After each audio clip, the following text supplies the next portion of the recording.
민수기 11장 24절부터 30절까지 말씀. 모세가 나가서 여호와의 말씀을 백성에게 알리고 백성의 장로 70인을 모아 장막에 둘러 세우매 여호와께서 구름 가운데서 강림하사 모세에게 말씀하시고 그들에게 임한 영을 70명 장로에게도 임하게 하시니 영이 임한 때에 그들이 예언을 하다가 다시는 하지 아니하였더라.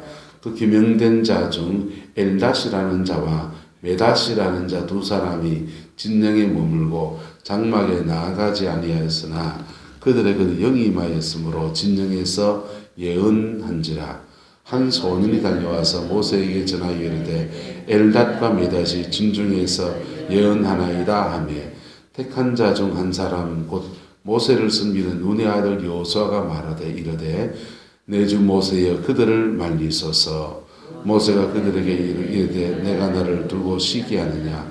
여호와께서 그의 영을 그의 모든 백성에게 주사 다 선지자 되게 하시기를 원하노라. 함께 했습니다. 모세와 이스라엘 장로들이 진중으로 돌아왔더라. 아멘. 이 말씀의 축복과 은혜가 우리 교회와 여러분의 가정 안에 또 이 나라 이 민족 가운데 충만하게 되기를 예수님의 이름으로 소망합니다. 한국인 자매가 영국으로 유학을 갔습니다. 유학을 가서 영국 사람 집에 홈스테이라고 하죠. 하숙을 하면서 그렇게 생활을 합니다.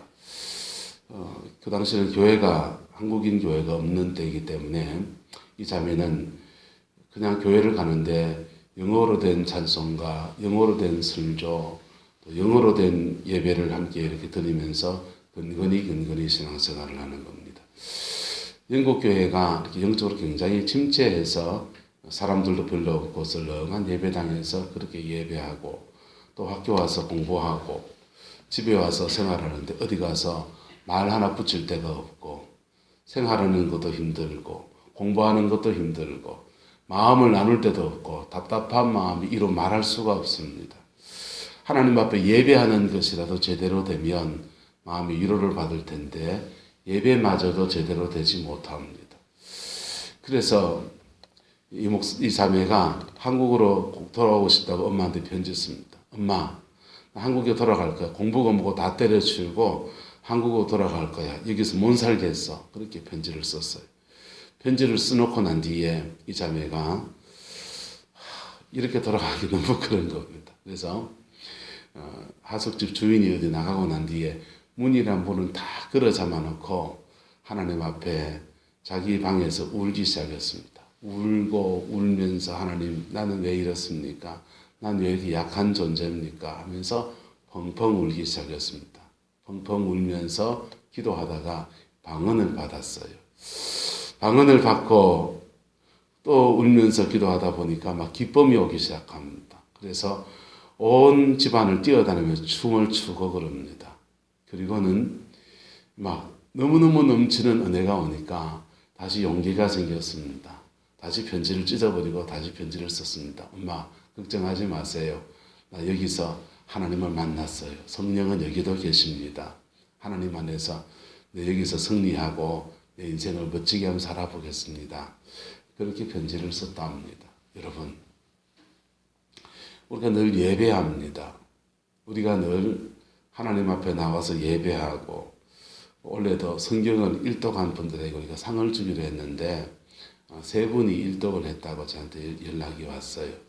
귀한 상을 드리도록 준비하겠습니다. 그런데 성경을 그렇게 왜 읽습니까? 우리가 왜 합니까 그걸요? 그것을 통해서 따라합시다. 은혜를 받으려고. 그것을 통해서 은혜를 받고 성령을 충만하게 받으려고. 그 성령을 충만하게 받으면요.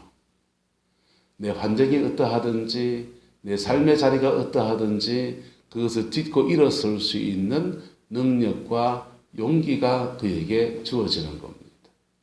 어떤 사단의 역사함이 있어도 성령의 충만함을 받으면 그 충만함 가운데 능히 제압할 수 있는 힘이 주어집니다. 할렐루야. 그리고 그 성령의 역사가 임하면 그 성령 안에서 내 삶을 극복하고 내 인생을 살아갈 뿐 아니라 하나님 앞에 복되게 쓰임받는 축복의 길로 열려집니다. 영국 속담에는 우리나라 속담은 좀 많이 다르죠. 우리나라 속담은 가슴에 새기며 살아갈 실천적인 말들을 많이 담아놨다면 영국은 이런 수고 사회는 복음이 들어와서 2000년이 넘는 시간을 함께 보내다 보니까 복음적인 속담이 많습니다. 그 속담 중에 하나가 성령 받지 말고 목사 되라. 이게 가장 큰 욕이래요. 성령 받지 말고 뭐가 되라? 목사 되라. 가장 심한 욕이라는 것입니다. 여러분, 성령 충만하지 않은데 목사가 된다. 성령 충만하지 않은데 교회의 중한 직분을 맡는다. 이건 굉장히 위험한 일입니다. 반면 또 성령 충만함을 입으면 가장 못 배운 사람들도 하나님 앞에 가장 복으로 쓰임받는 역사가 나타나는 것입니다. 할렐루야.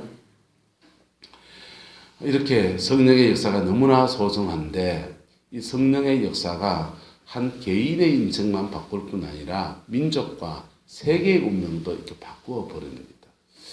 영국에서 성령의 놀라운 역사가 일어났을 때 이 성령의 역사가 스칸디나비아 반도 노르웨이 쪽으로 흘러갑니다. 노르웨이 쪽으로 흘러가서 그 성령의 역사가 노르웨이나 북유럽 쪽을 이렇게 강타를 합니다. 북유럽 그 위에는 바로 폴란드라든지 헝가리라든지 이런 동유럽이 있어요. 동유럽은 이게 공산화가 됐잖아요. 소련 군대가 진주하면서 공산화의 위험을 겪고 있는 스칸디나비아 반도 이런데 복음이 들어가는 거. 뉴질랜드 아니고 노르웨이 같은 나라에. 그랬더니 노르웨이가 복지국가로 변화되는 놀라운 축복을 누리게 됐어요.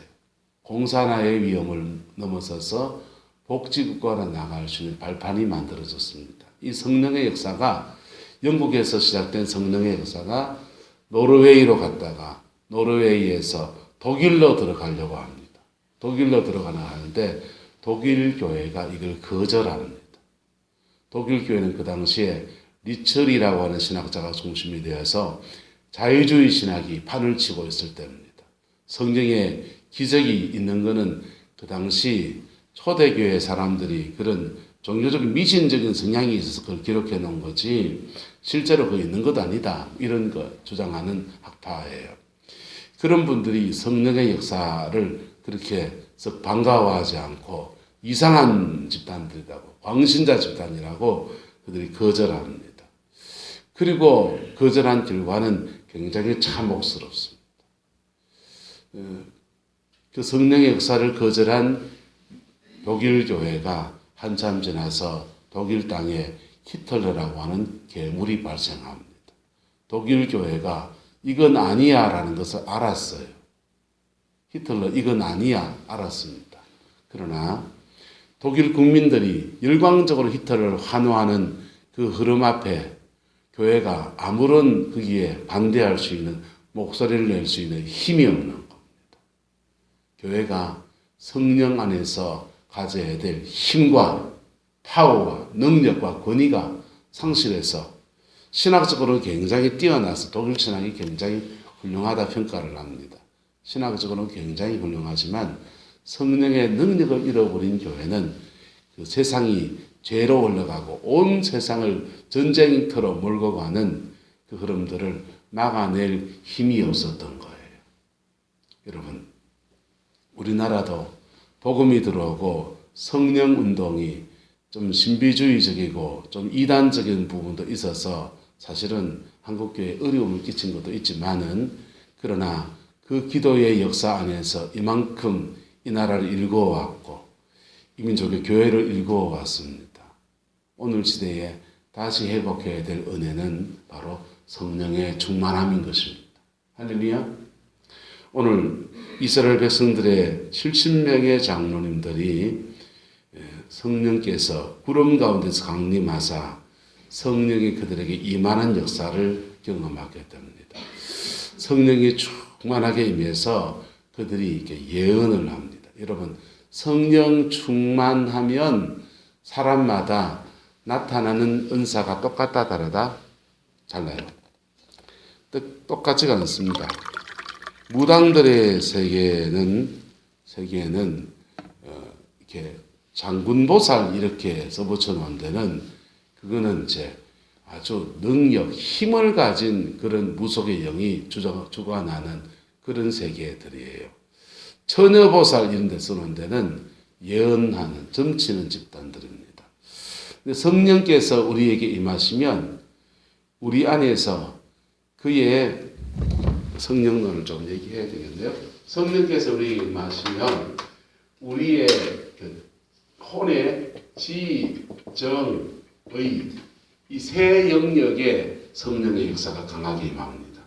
성령이 강하게 임해서 어떤 사람은 정적인 것이 많이 만져진 사람은 울어요. 울기도 하고 또 마기도 하고 한없는 기쁨이 와서 웃기도 하고 막 울다가 울다가 이렇게 웃으면 좀 미친 것처럼 보이긴 하겠다, 그죠? 근데 성령께서 울게도 하시고 웃게도 하십니다. 할렐루야. 그래서 이게 뭘 주시냐? 평강을 주세요. 뭘 주신다고요? 그 영혼 속에 한없는 평강을 허락하여 주십니다. 성령이 임해서 이런 정적인 부분이 만져진 사람들은 울지도 하고 웃기도 하고, 성령이 깊이 임해서 지적인 부분이 만져진 사람이 있습니다. 지적인 부분이 만져질 때 두 가지 현상이 일어납니다. 그의 지성이 똑똑해져요. 머리가 좋아집니다. 갑자기 어떤 지혜가 막 발동됩니다. 지혜가 발동되면 알고 있는 목사님에게 알고 있는 성경 말씀들이 오늘 이 말씀을 전해야 되겠다. 그 순간순간에 막 튀어나와요. 지혜가 옵니다. 성경에서는 구약에는 학자의 은사라고 그랬는데 지혜의 은사가 임해서 예언의 은사가 아니고 이분은 뭘로 풀어간다? 지혜로 풀어갑니다. 그래서 지혜롭게 사람들 어떻게 말해야 될지, 어떻게 풀어가야 될지 공부하는데도 하나님의 지혜가 작동하기 시작합니다. 여러분 자녀들에게 임하기를 예수님의 이름으로 축복합니다. 지성의 영역에 지혜를 주세요. 또 하나는요, 지성에 초자연적인 지성을 주십니다. 무슨 지성요? 초자연적인 지성을 줘서 영적인 지성을 주시는데 예언이 오는 거예요. 하나님의 생각이 그의 생각이 되어집니다. 하나님의 생각이 그에게 막 입혀지기 시작합니다. 할렐루야. 그래서 예언의 은사가 오는 거예요.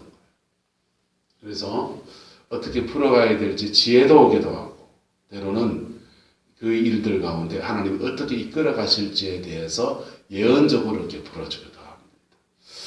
성령 충만함이 왔을 때 어떤 사람들은 영적인 성향이 지적인 부분으로 흘러가서 이렇게 풀어주기도 하고, 성령 충만함이 왔을 때 어떤 사람은 정적인 부분에 임해서 감정적인 것을 풀어주기도 하고 해소해주기도 하고, 특별히 그 우울한 사람들 또 슬픔이 많은 사람들은 감정적인 부분을 많이 만지세요.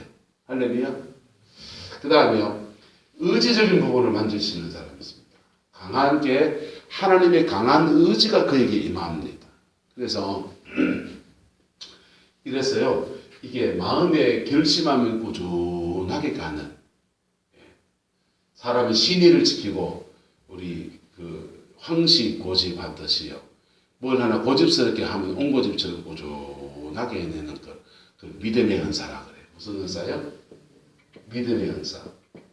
믿음의 은사 이런 게 나타나고, 자신의 의지를 강화시켜서 자연적 영역에서 그의 의지가 강해져서 인생 작심삼일 꾸준하게 하나 잡으면 끝까지 해내고 인내할 줄 알고, 이렇게 성품적인 변화가 일어나기도 하고, 또 의지가 초자연적으로 임해서 악한 영을 축사, 귀신을 쫓아내는 영적인 파워가 나타나는, 병을 고치는 신유의 은사가 나타나는 신유나 축사 이런 영역으로 이렇게 뻗어가기도 합니다.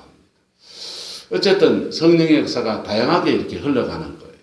어떤 사람은 성령 충만할 때 막 손을 이렇게 막 흔든 분도 있고, 어떤 사람은 손을 막 이렇게 떠는 분도 있고, 어떤 사람은 발을 동동동동 거리는 사람도 있고, 어떤 사람은 고개를 앞으로 흔드는 사람도 있고, 근데 그거는 뭐냐 하면 주로 따라서 그 부분을 만지는 겁니다. 하나님이 그 부분을 만지시는 거예요. 그래서 그 부분을 만지시는 거기 때문에 손이 막 뜨는 거는 하나님이 그 손을 만지고 있는 거예요. 그래서 이런 성령 충만함이 오기 전에 무슨 시간이 먼저 지나가냐 따라 정화의 시간. 우리 영과 혼과 육은 이미 먼저 와 있는 놈이 있어요. 그 놈입니다. 누굽니까? 악한 마귀와 사탄이고 귀신이요. 우리나라 사람들 귀신 그러면은 머리 풀에 친 전혀 귀신을 잡고 생각해서 죽은 사람의 사후존재처럼 그렇게 생각해서 귀신이 있다 그러면은 니한테 귀신 붙어 있다 그러면 솔솔아치게 놀았는데 귀신은 그게 아니고 악한 영이에요. 악한 영인데 우리의 옛사람과 들어붙어 있는 기질입니다. 옛사람이 기질과 짝을 맞춰 붙어 있어요. 그래서 음란의 영은 음란하게 하다가 죽은 사람입니까? 음란의 영입니까? 음란의 영은 우리 안에 육성, 음란한 성향하고 딱 결합되어 있는 거예요. 그래서 여기서 물어봅시다. 육성이 없는 사람 흔들어 보여서. 혈기 없는 사람, 욕심 없는 사람, 음란이 없는 사람, 죄 하나도 안 짓는 사람, 그런 사람은 귀신이 한 마리도 없습니다. 우리 육성과 들어붙어 있기 때문에 우리가 육을 가지고 살아가는 이 땅을 살아가면서 언제든지 마귀의 공격을 받을 수 있는 존재예요. 그래서 성령 충만함이 오기 전에 먼저 무슨 시간이 필요하다? 정화의 시간이 필요합니다. 정결케 하시는 시간이 필요한데 그때 성령이 지적인 것을 만질 때 나오는 예언이 있습니다. 버리세요. 뭐하라고요? 버리라고요. 성령이 지적인 것을 만질 때 섣부른 은사가 나옵니다. 버리세요. 듣지 마세요. 귀에 속닥속닥 그렇게 말합니다. 듣지 마세요. 거절하세요. 성령께서 섣부르게 그 사람을 막 만지면서 그를 정화시키는 단계에서 치유나 축사나 이런 은사들이 나옵니다. 이 은사는 뭐에 써야 되느냐? 따라합시다. 나를 고치시는 때입니다. 나를 고치시는 때. 그런 때는 여기서 혼자 근력질 다 합니다. 여기서 뒹굴쭉까지 갔다가 뒹굴했다가 막 떼굴떼굴 구불고 난리가 납니다. 불이 그의 영혼 안에서 그의 속을 태워서 막 뜨거워서 견딜 수 없어서 막 떼굴떼굴 굽기도 하고 혼자 너무 더워가지고 그도 같은 거 막 벗기도 하고 근데 사실은 자신을 뭐하는 데다? 정화시키는 때입니다. 정화시키는 때인데 그때 남한테 손 얹어 기도해야 됩니까? 지 거 정리해야 됩니까? 내 거 정리하는 때입니다. 성경 말씀대로 내 눈에 뭐부터 뽑고 들보 뽑고 그 다음 밝은 눈으로 다른 사람을 섬겨주세요. 그렇게 자기 거 싸워 이기다 보면 무슨 힘이 주어지느냐? 따라서 내 가정을 짊어지고 갈 힘이 생깁니다. 내 거 싸우는데요. 여러분 내 거 싸웠습니다. 그런데 가정이란 울타리 안에서 20-30년 같이 살았잖아요. 같이 살면서 남편에게 있는 영이 내한테 있고 내한테 있는 영이 남편에게 있고 내한테 있는 영이 자녀에게 있고 내 기질이 자녀에게 흘러가 있고 기질과 성향이 닮는다 안 닮는다? 닮죠. 닮으니까 같이 살지. 근데 그래서 자기가 정화되어지면서 내 가정을 변화시킬 수 있는 영적인 파워가 나옵니다. 할렐루야. 근데 요 정화의 단계에서 사역자가 되면요. 옛날 날 딱 맞습니다. 선무당이 뭐한다? 사람 잡습니다. 들어맞는데 좀 예언이 들어맞는데 이상해집니다. 병 고치는 역사가 일어나는데 이상해집니다. 정화의 단계를 잘 걸어가기를 예수님의 이름으로 축복합니다. 자, 어쨌든 성령은 받아야 됩니다. 할렐루야. 성령은 받고 그 다음 정화를 지나가야 된다는 얘기하는 거예요. 뭘 지나가야 된다? 정화를 지나가야 됩니다.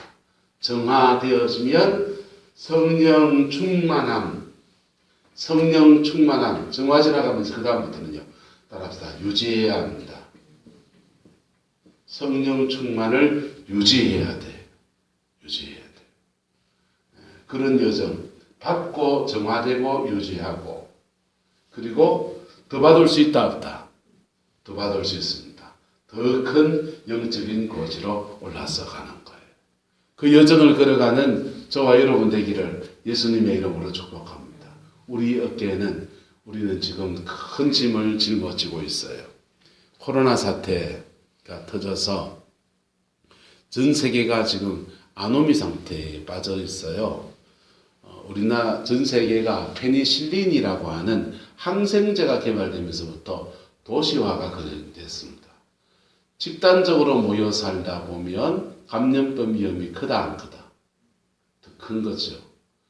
왜 수도권이 지금 확진자가 더 많으냐? 모여 살잖아요.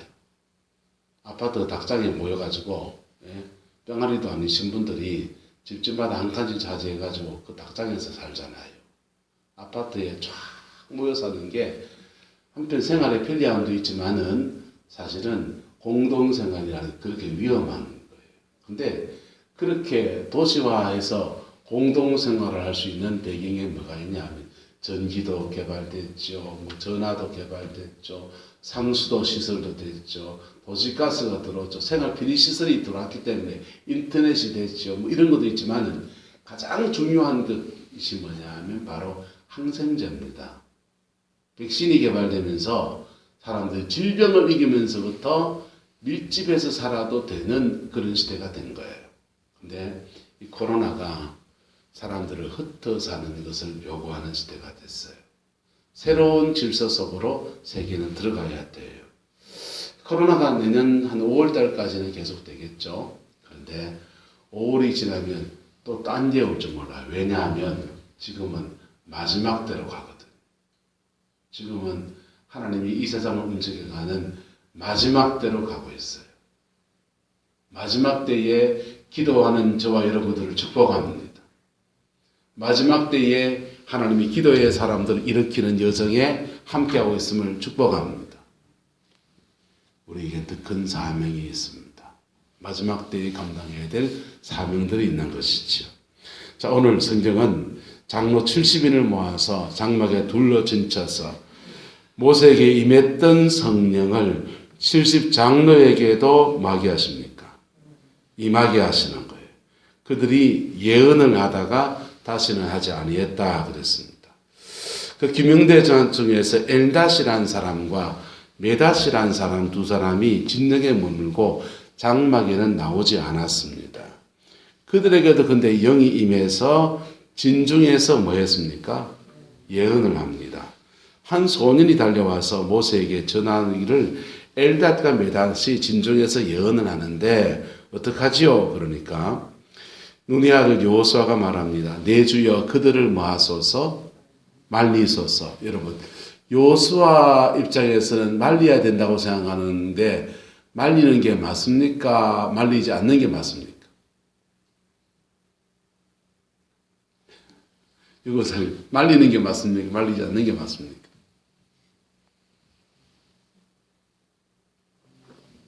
예?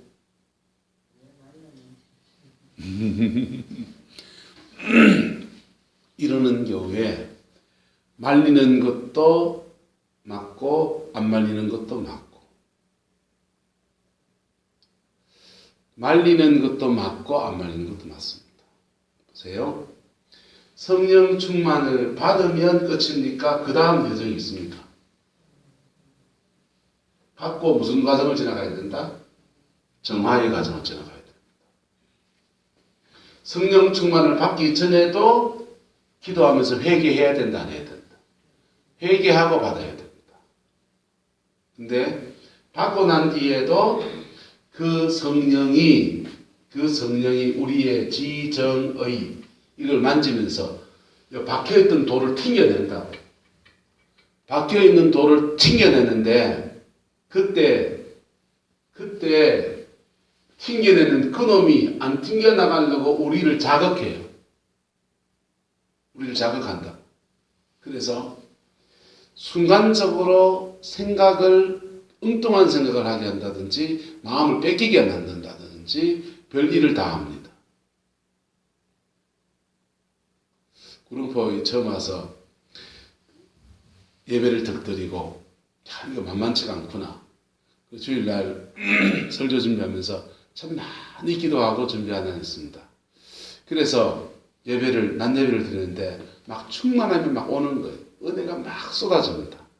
그리고 내려와서 밥 먹잖아요. 밥 먹는데 주방에서 비행 접시가 쾅 날아가네. 꽝꽝창창창 하고 속이 얼마나 상한데. 그리고 오후 예배에 딱 서 있으면 성도들이요. 여기서 한바탕 하고 온 사람이 여기 앉아 있습니다. 다 얼음이 돼가지고 이래 있습니다. 처음에는 그렇게 비행접시 날린 사람이 좀 밉기도 했습니다. 근데 시간을 지나서 가만히 보니까 성령이 충만하게 임하셔서 은혜가 임하니까 박혀있는 돌이 튕겨나가야 되나 안 튕겨나가야 된다. 튕겨나가야 되는데 안 튕겨나가려고 여기서 와당창 칭창 한바탕 난리를 치는 거. 그래서 그분들을 중보하기 시작했습니다. 몰라서 그렇고 영적인 원리를 좀 가르쳐 드리려고 애썼고. 그랬더니 한참 지나고 났더니 엎치락뒤치락 하고 나니 몇 번 하고 나니까 거기에 잠잠해지더라고요. 할렐루야. 영적인 세계의 원인이었습니다.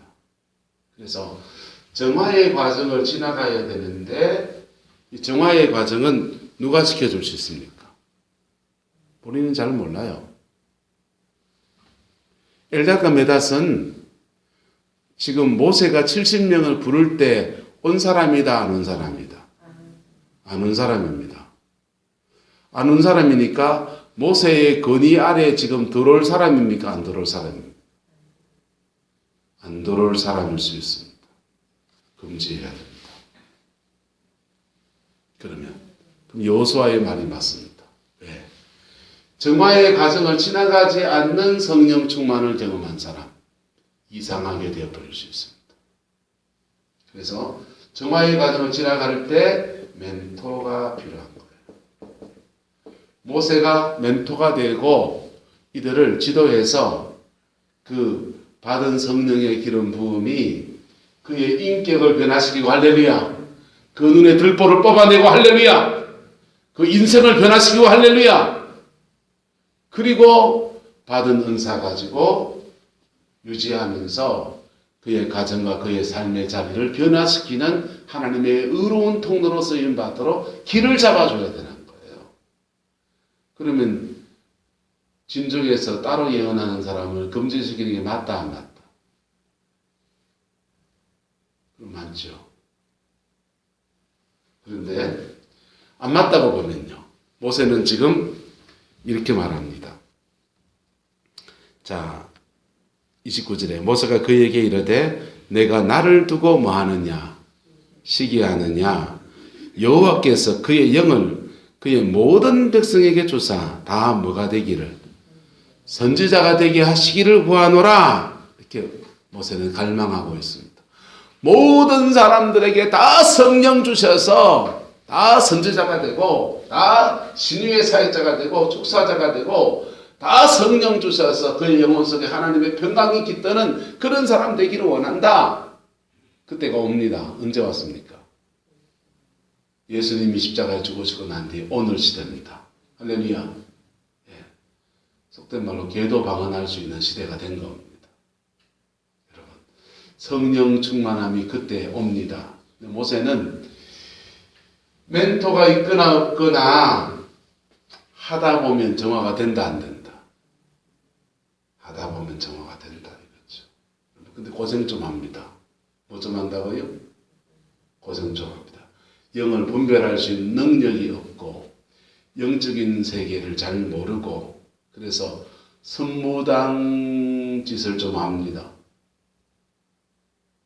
선무당 짓을 좀 하는데 그 시간 지나가면서 스스로 성령이 주시는 정화의 여정을 지나가게 된다 안 된다? 지나가게 됩니다.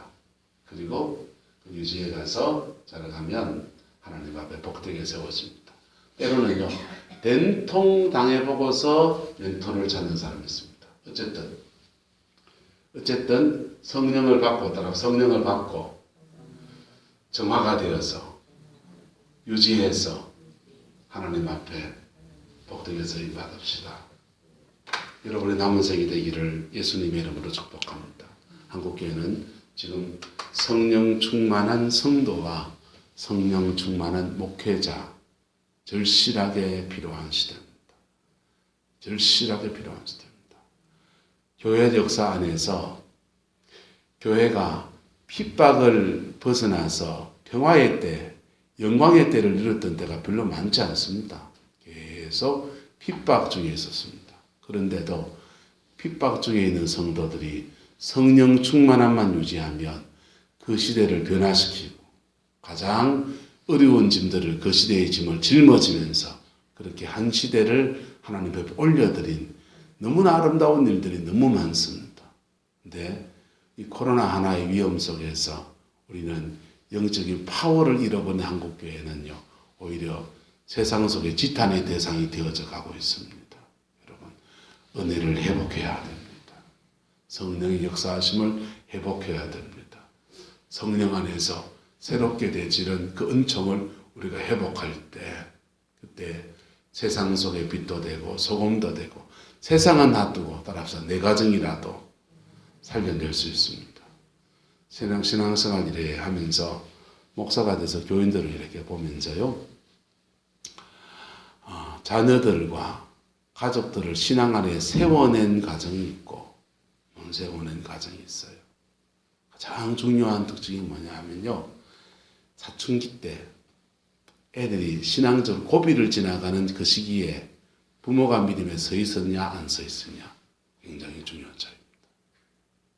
그때 안 서 있으면 그 뒤에 다시 잡아보려는데 2배, 3배의 힘이 들고요.